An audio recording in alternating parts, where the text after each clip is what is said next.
అసలు ఆయన ఈ వయసులో తిరగడం, ప్రజలతో వెళ్ళడం, వాళ్ళ ఇళ్ళకి వెళ్ళడం, కూర్చోవడం, మాట్లాడడం అది అప్సెట్ చేయాల్సిన విషయం. అంటే నేను అతని కొంత నుంచి కొంత ప్రమోషన్ ఉంటుంది, ప్రమోషన్ కొంత కొంత యాక్షన్ ఏంది ప్రమోషన్ ఉంటుంది, డెఫినెట్గా ప్రమోషన్. కానీ ఈవెన్ దో ఈ వయసులో అతను పనిచేస్తున్న అతని మీద ఆయన అది మీద ఇంకా అది పాజిటివ్ ఒపీనియన్ ఉందండి.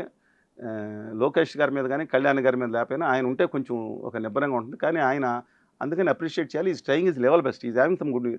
కేంద్ర ప్రభుత్వం కాన్ఫంట్రేషన్ వద్దనే విధానం మీద వెళ్ళి ఆయన కాంప్రమైజ్ అయ్యారు రాష్ట్ర హక్కుల విషయంలో. తెలంగాణ విషయంలో చంద్రబాబు నాయుడు ఏం చేసాడో ఒక భయం ఉన్నది తప్ప చాలా మందికి ఇక్కడ కొంత. కానీ అతని పనితీరు పట్ల ఎవరికి అభ్యంతరం ఉండదు. కష్టపడతాడు, పని చేస్తాడు, ఒక విజన్ ఉంటుంది చంద్రబాబు ఆయన కూడా అందరూ ఉమ్మడి అంగీకరిస్తారు. రాష్ట్రంలో ఉండగా ఎర్రనాయుడు గారు ఉండగా రాష్ట్రానికి చాలా నిధులు తీసుకొచ్చాడు.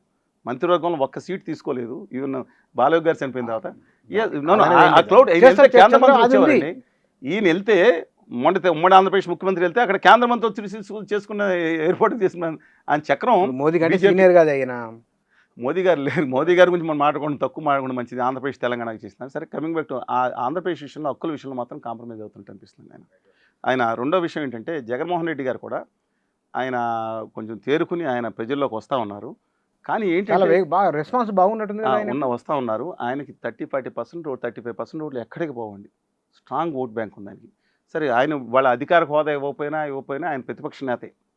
మనం పబ్లిక్ లో బాగా ఉందా దాంట్లో ఏమవుతుందంటే తేడా.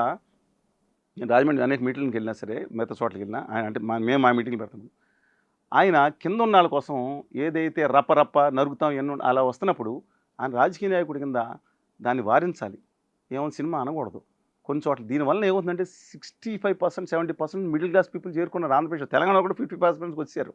ఫోన్లో ఒక టీవీ మధ్యతరగతి పెరిగింది, బాగా పెరుగుతున్న వల్ల వీళ్ళు లా అబైడింగ్ సిటిజన్స్, అంటే చట్టాన్ని ప్రేమిస్తారు. ఇంట్లో మిగతా చాలా పీస్ఫుల్ ఉండాలని కోరుకుంటారు. అప్పుడు మనం మాట్లాడితే నేను చాలా మీటింగ్లకు వెళ్తా కానీ సంఖ్య మీటింగ్లకి చాలా మీటింగ్లు వెళ్తా కదా. హోదా మీటింగ్ కూడా వేలాది మంది లక్షలు పెట్టాం. ఆ ఫ్రంట్ వాళ్ళకి విజిల్స్ వేసే కోటం మనం ఆ సంగతి తెలుస్తాం. ఇప్పుడు మన ఎమ్మెల్యే మాట్లాడితే అధికారానికి వచ్చిన ప్రజల అభ్యున్నతి అని తర్వాత సంగతి ఫస్ట్ నేను పగ తీర్చుకున్న లక్ష్యంగా చప్పట కొడుతున్నారు. ఇది ఆయన మైనస్ చేస్తుంది. ఎందుకంటే ఆయన పార్టీ లాభం చేయాలని చెప్పట్లేదు. ఒక నిర్మాణాత్మక ప్రతిపక్షంగా వహించాల్సిన ప్రతిపక్షం అదుపు తప్పకుండా ఆయన చంద్రబాబు నాయుడు గారి ప్రభుత్వం చేస్తున్న అవినీతి కార్యక్రమం ఏమైనా ఉంటే దాని మీద ప్రశ్నించి చేయాలి. అమరావతి మీద తీసుకొచ్చి ఒక రాజధాని మీద తీసుకొచ్చి మళ్ళీ మావిగన్ ఏంటో, అసలు ఎక్కడ గన్ ఏంటో, 110 కిలోమీటర్ల రిబ్బన్ క్యాపిటల్ ఏంటో, ప్రపంచ చరిత్రలో ఎక్కడ లేదు రిబ్బన్ క్యాపిటల్. అంటే మచిలీపట్నం మీద ఒక సెక్రటరియట్, లేదా విజయవాడ ఒక 60 కిలోమీటర్లు వచ్చిన తర్వాత విజయవాడ దగ్గర హైకోర్టు, అక్కడికి వెళ్ళేమో గుంటూరు దాటిన తర్వాత ఏమో శాసన మండలి పెట్టి యాడ తిరుగుతారు 120 కిలోమీటర్లు. అలా రిబ్బన్ క్యాపిటల్ ప్రపంచంలో ఎక్కడ ఉందండి? అక్కడక్కడ పెట్టి మధ్యలో హెచ్ఓడి, మధ్యలో ఒక 10 ఊళ్ళు పోయిన తర్వాత ఇంకో హెచ్ఓడి పెడతారు. ఇలాగా రిబ్బన్ క్యాపిటల్ అని ఉంటుందండి అసలు. ఆయన పెట్టి ఆంధ్రప్రదేశ్ని కన్ఫ్యూజన్లో పెడుతున్నారు. ఈయన చంద్రబాబు నాయుడు గారు ఆయన ఏదో 50,000 ఎకరాలు కాదు 20,000 ఎకరాలు ఇంకో 30,000 ఎకరాలు మళ్ళీ ఇన్ని ఎత్తికి ఎక్కడికి వెళ్తున్నారు? ఆ గుమా వ్యాపారులు మాయలో పడిపోయినట్టున్నారు. ఈయన అమరావతిని అద్భుతమైన రాజధానిగా తీర్చిదిద్దాలి, అన్ని వర్గాల నివాసం ఉండే రాజధానిగా తీర్చిదిద్దాలి. మేము ఎప్పుడు మాట మార్చుకోవాలి. కళ్యాణ్ బాబు గారు లాగా ఎవడ రాజధాని మాట్లాడి పుస్తకం ఆశించి మళ్ళీ ఎవరికి కావాలి నాకు కర్నూలు రాజధాని అని చెప్పి రెచ్చగొట్టలేదు. దాన్ని ఇవాళ నెత్తి మీద వేసుకోవట్లేదు.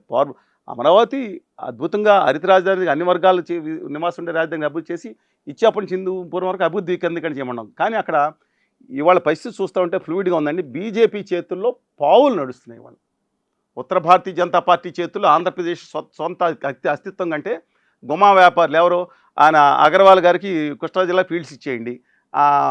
ఎవరో ఇంకో వ్యాపారున్నారు మార్వాడి వ్యాపారి, ఆయనకి నక్పల్లి 1,00,000 కోట్లు ఇచ్చేసి ఆంధ్రప్రదేశ్ ప్రజలు కట్టిన పన్నుల్లోంచి 20,000 కోట్ల 30,000 40,000 కోట్లు వాళ్ళకి తాయిలాలు ఇవ్వాలండి. కేంద్రం నుంచి వచ్చి తాయిలాలు గారిపోయినాయి. వీళ్ళు కట్టే పన్నుల్లోంచి వాళ్ళకి 10,000 20,000 30,000 కోట్లు రాయితీలు ఇవ్వటం ఏంటండి?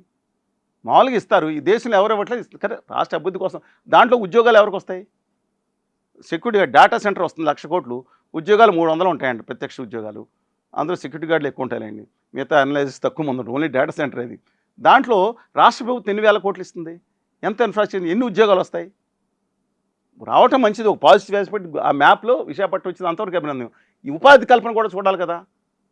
ఉపాధి కల్పన చూడకుండా గుమా వ్యాపారులకు చేస్తూ ఉంటే ఏ విధంగా సరిపోతుంది? మన గ్యాస్ మీద మాట్లాడిందాక మర్చిపోయిన సబ్జెక్ట్ మీద, గ్యాస్ ఆంధ్రప్రదేశ్లో ఉత్పత్తి అవుతుంది. దేశం మొత్తం మీద ఉత్పత్తి న్యాచురల్ గ్యాస్లో 1/3 దాదాపుగా ఆంధ్రప్రదేశ్ ఉత్పత్తి అవుతుంటే, ఆ గుజరాత్కి ఏమో 30 లక్షలు కాలండి 4 లక్షలు ఇస్తారు. ఆంధ్రప్రదేశ్లో కనీసం ఒక అనంతపురంలోనో శ్రీకాకుళంలో ఎంతమంది గ్యాస్ కనెక్షన్ ఇచ్చారు? 200కి ఇవ్వాలి కదా. 800 రూపాయలకి అక్కడక్కడ బెజవాడలు పెట్టి ఆ దాన్ని టోటల్ గ్యాస్ ఇవ్వటం ఏంటి? తెలంగాణలో మధ్యదారిలో ఖమ్మం వరంగల్ అని వస్తాయి కదా, వాళ్ళకి ఇవ్వాలి కదా. అంటే ఒకవేళ గుజరాత్ పైప్ లైన్ వేసుకుని అది గుజరాత్ వెళ్ళిపోతుందండి.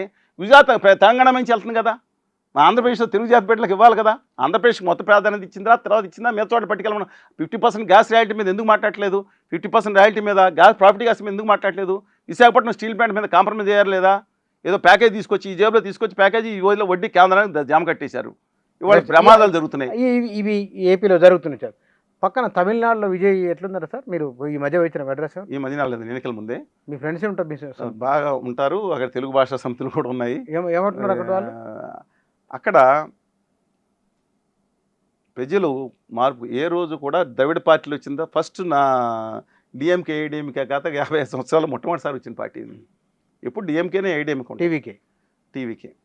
ఆయన ఒక పాజిటివ్ ఆస్పెక్ట్ తీసుకున్నారు. ఇంకా హామీలు, బస్సులు హామీ వరకు లేకపోతే వచ్చి రాగానే కొన్ని హామీలు అమలు చేసినా సరే, ఏదైతే పిల్లలకు బంగారం, ఇప్పుడు వి హనుమంతరావు గారు చెప్పి ఆడుందా ఆ బంగారం ఆడబెడితే ఆడ తీసుకురావాలని, ఈ హామీల విషయంలో మాత్రం చాలా తప్పుగా అంటే హామీలు అలవగానే హామీలు కొన్ని ఇవ్వడం జరిగింది. కానీ ఆయన బయటకు వచ్చి ఇలా చెప్పలేకపోతానని చెప్పిన ప్రజలు అర్థం చేసుకోండి. కానీ ప్రజలు కొంత మార్పు చూస్తున్నారండి.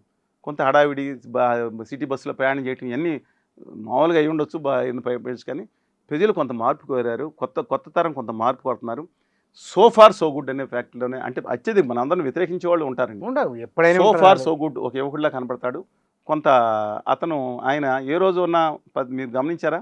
దేశ రాజకీయాల మిగతా వాళ్ళ సంగతి నాకు తెలియదు కానీ అవతల వాళ్ళు ఎన్ని తిట్టినా ఒక్కటి తిట్టికి తిట్టాడా? నమస్కారం పెట్టాడు. సార్ పత్రికా సమావేశాలు పెట్టాడా? ఒక్క పత్రికా సమావేశం పెట్టలేదు. ఒక్కసారి టీవీలకి ఇంటర్వ్యూ ఇవ్వలేదు. నేను రాసుకునేదే జనంలో మాట్లాడుకుందే టీవీలో వేసుకోండి, నాకు కావాల్సిందే ప్రతి మీటింగ్లో. రోడ్ షోలు కూడా తక్కువ చేశాడు. నేల మీద బైఠాయించి ఉద్రూపాన్ని ఉపయోగించి కులం తీసుకొచ్చాడు. కులమే రాసుకోలేదు వాళ్ళ నాన్న. మత విద్వేషాలు రెచ్చగొట్టాడా? ఏ రాష్ట్రంలో ఎవరు చేయలేదు చెప్పండి నాకు.